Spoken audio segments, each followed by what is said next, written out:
Friends, my name is Priyanshu Jain और आप देख रहे हैं स्टैटिस्टिक्स माय पैशन। इस वीडियो में हम जानेंगे एक्सपोनेंशियल स्मूथिंग के बारे में और इसकी शुरुआत हम सबसे पहले डेफिनेशन से करते हैं। डेफिनेशन से आपको क्या आइडिया हो जाएगा एक्चुअली है क्या, फिर उसके बाद मैं इसको समझाऊंगा। आप थोड़ा सा पूरा वीडियो देखना, छोटा सा वीडियो है। Exponential smoothing of time series data science exponential decreasing weights for newest to oldest observations. तो exponentially smoothing of time series, ठीक है। सबसे पहले तो ये एक्चुअल मेथड है क्या। मान लीजिए आप कोई डेटा प्रेडिक्ट करना चाहते हैं, फोरकास्ट करना चाहते हैं।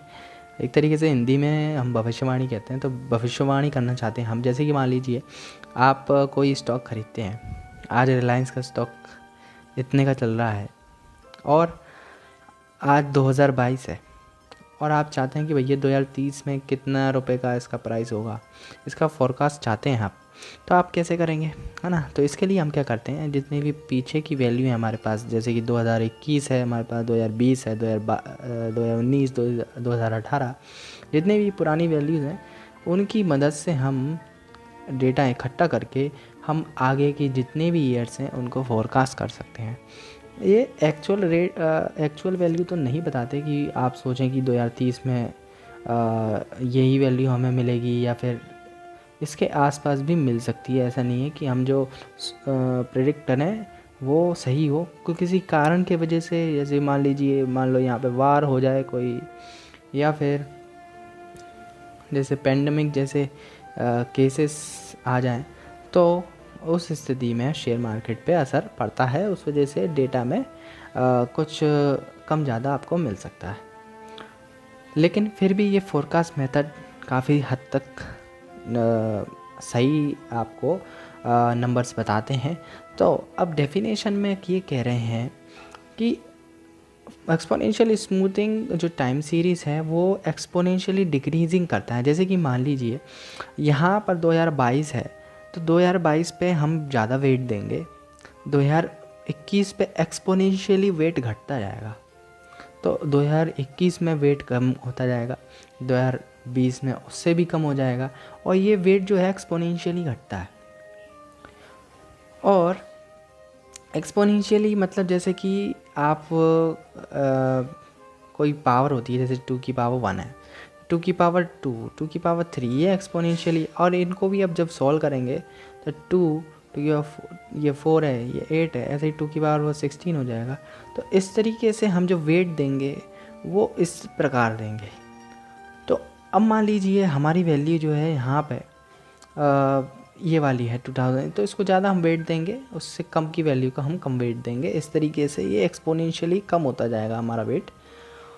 तो इस डेफिनेशन में आपको ये समझ में आया होगा। और एक दूसरी मेथड होती है, उसका नाम है मूविंग एवरेज मेथड। उसमें हम इक्वल वेट देते हैं सभी ऑब्जर्वेशंस को। यहाँ पर फिर लिखा है यहाँ से, in other words the older the data the less priority. जितना ज़्यादा पुराना होगा उतना ज़्यादा हम उसको लेस प्रायोरिटी देंगे। To the data is given, newer data is seen as most relevant and is assign more weight. Smoothing parameter usually denoted by alpha. तो यहाँ पर हमने एक पैरामीटर रखा है, अल्फ़ा नाम है जिसकी मदद से हम वेट देते हैं अपने ऑब्जर्वेशंस को। तो यहाँ पर आपको 3 तरह की एक्सपोनेंशियल स्मूथिंग देखने को मिलेगी। एक तो है हमारी single exponential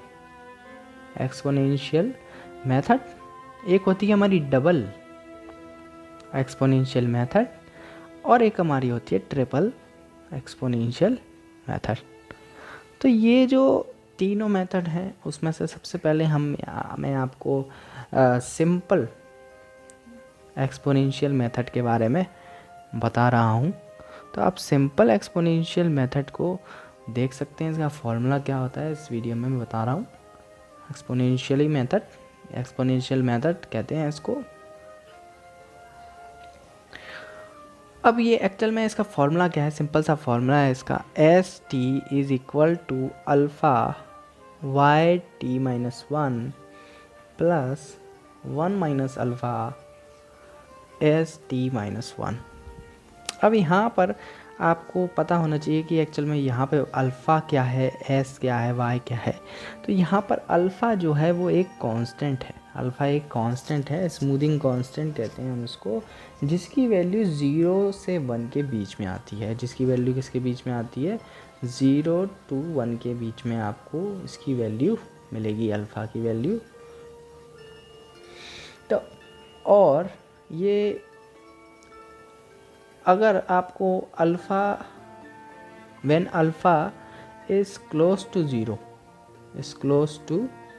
zero, smoothing happens more slowly. तो यहाँ पर स्मूथिंग जो है बहुत ही स्लोली होती है। फिर अगर दूसरे केस में अगर 1 के पास है तो स्मूथिंग थोड़ी फास्ट होगी। यहाँ पर t जो है टाइम पीरियड दिया गया है, और अब यहाँ पर एक और जिसको हम दूसरा फार्मूला कह सकते हैं, इसी का एक अल्टरनेटिव फार्मूला है, उसको भी आप देखें। ये जो था फार्मूला वो रॉबर्ट्स नाम के स्टैटिस्टिशियन ने दिया था, और उन्होंने क्या किया कि y_1 को रिप्लेस कर दिया, y_1 को रिप्लेस कर दिया yt से। एक्चुअल में y_1 जो है पास्ट ऑब्जर्वेशन है, उन्होंने पास्ट ऑब्जर्वेशन को करंट ऑब्जर्वेशन से रिप्लेस कर दिया। तो हमें जो एक मेथड मिलेगा, वो फार्मूला मिलेगा, वो ये है ft = ft-1 plus at-1 minus ft-1। Okay, यहाँ पर फिर ft-1, यहाँ पर at-1 प्लस 1 माइनस a*ft-1, यहाँ पर लास्ट फॉर्मूला आ जाएगा ft-1। तो इस तरीके से ये फार्मूला थे। अगर आपको और भी डिटेल में इसमें जानना है तो प्लीज़ कमेंट करें, और मैं इस पर डिटेल में वीडियो बनाऊंगा। Thank you.